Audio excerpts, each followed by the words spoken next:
Oke, baik. Assalamualaikum warahmatullahi wabarakatuh.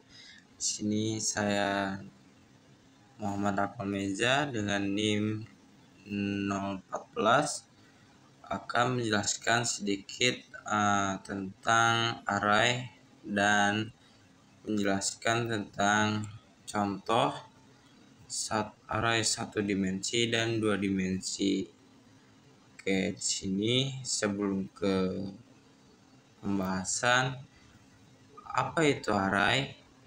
Array adalah sebuah struktur data yang terdiri dari kumpulan elemen-elemen yang memiliki tipe data yang berdekatan.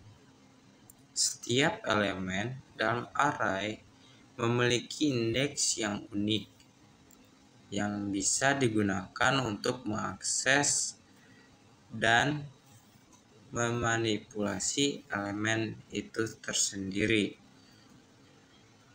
Array bisa memiliki karakteristik, yaitu ada tipe data yang sama, lokasi memori yang berdekatan, indeks yang unik, lalu adalah ukuran yang tetap. Dan array juga dapat digunakan untuk menyimpan dan memanipulasi data dalam berbagai bentuk seperti daftar, matriks, vektor. Dalam pemrograman ini, array dapat digunakan untuk melakukan berbagai operasi, yaitu mengakses elemen, memasukkan elemen, menghapus elemen, lalu mengurutkan elemen. Oke, selanjutnya kita akan lanjut ke pembahasan berikutnya. Di sini kita akan menuju ke elemen array satu dimensi. Itu kita mulai untuk include iStream, menuliskan, lalu using namespace std, titik koma, lalu di bawahnya kita buat kolom lagi dan menuliskan integer main dalam kurung buka, lalu di sini kita akan mulai memasukkan rumus-rumus ya. Sebelumnya kita jangan lupa integer main, lalu integer r dalam kurung 5 sama dengan kita tulis dalam buka kurung 1, 2, 3, dan seterusnya sampai 5. Dan kita akhiri dengan titik koma agar tidak lupa. Lalu ini adalah disebut deklarasi. Lalu kita di bawahnya adalah code dan elemen array. Kita di sini membuat untuk sistem pemanggilannya, yaitu untuk menuliskan suatu elemen array. Lalu di bawahnya kita tuliskan for, buka integer, i, dan seterusnya kita memasukkan rumus-rumus array yang sudah kita ketahui.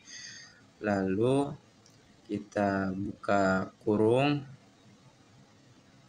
di ujung ini dan kita pindah kolom, baru menuliskan code sama dengan ataupun lebih dari RER dan dalam kurung i, lalu seterusnya kita akhiri dengan titik koma. Lalu di bawahnya tutup kurung ini kita menuliskan code, dan jangan lupa kita juga bisa menambahkan koma di dalam kutipan itu. Lalu di sini ada code NL untuk mengakhiri kata-kata. Jadi sini kita lihat outputnya, dan outputnya adalah seperti itu.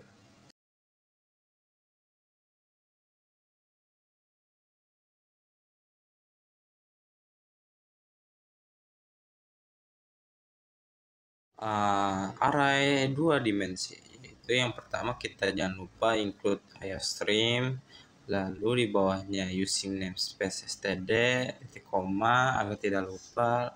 Lalu di bawahnya lagi adalah kita menuliskan integer main untuk memulai sebuah operasi atau pemrograman, yaitu kita di bawahnya lagi kita tuliskan lagi integer, lalu RR untuk membuka ataupun rumus, memasukkan rumus array itu tersebut. Lalu kita membuka kurung, dalam kurung itu ada huruf 3 yang kalian bisa bebas berapapun yang kalian mau.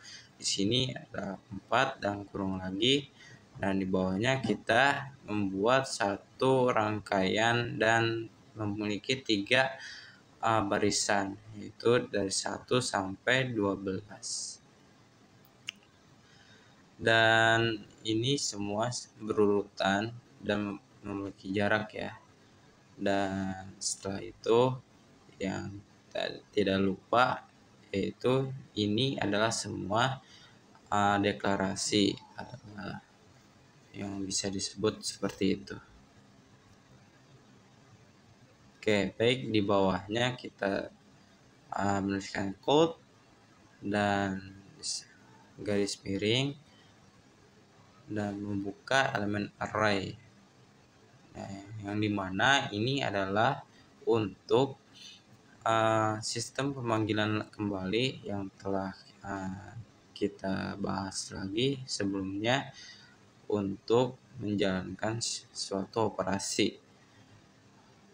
Dan kita jangan lupa menamakannya elemen array, lalu setelah itu titik koma, dan di bawahnya kita tulis for integer dalam kurung i sama dengan 0 dan seterusnya. Kita memasukkan kembali rumus dan mengubahnya sedikit dari suatu angka 3 dan 4 itu tersendiri. Lalu di bawahnya itu ada plus juga ya untuk suatu rangkaian yang sebelahnya. Itu kita tulis code ARR dalam kurung i dan sebelahnya dalam kurung c juga. Dan jangan lupa kita sama dengan garis miring tanda kutip, dan kita juga bisa menambahkan koma ya. Lalu di sini kita tulis code NL untuk mengakhiri sebuah kata itu ataupun kalimat, dan kita buka outputnya ya.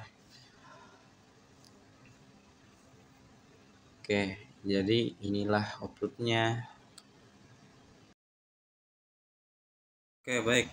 Selanjutnya kita contoh soal ya, yaitu menentukan nilai minimum dan maksimum. Itu di sini kita membuat seperti biasa yang tadi, kita salin lagi dan menambahkan integer ARR dalam kurung 5 sama dengan 1 sampai 5 dan sekian. Dan di bawahnya kita tulis integer maksimum dan minimum. Kita lakukan itu, menuliskan kode itu secara sama. Itu di bawahnya kita menuliskan untuk sistem pemanggilan operasi ya, untuk memulai pengoperasi code sampai if jika untuk menentukan nilai minimum dan maksimum. Lalu kita ke bawah dan menuliskan code NL untuk mengakhiri sebuah kata ataupun kalimat dalam elemen array ini, yaitu di bawahnya lagi ada code maksimum dan minimum untuk menghubungkan kepada sistem operasi itu. Oke, lalu kita sudah di return on, lalu kita run. Di sini kita bisa melihat outputnya, yaitu dan terlihat ada minimum dan maksimum. Sekian, terima kasih.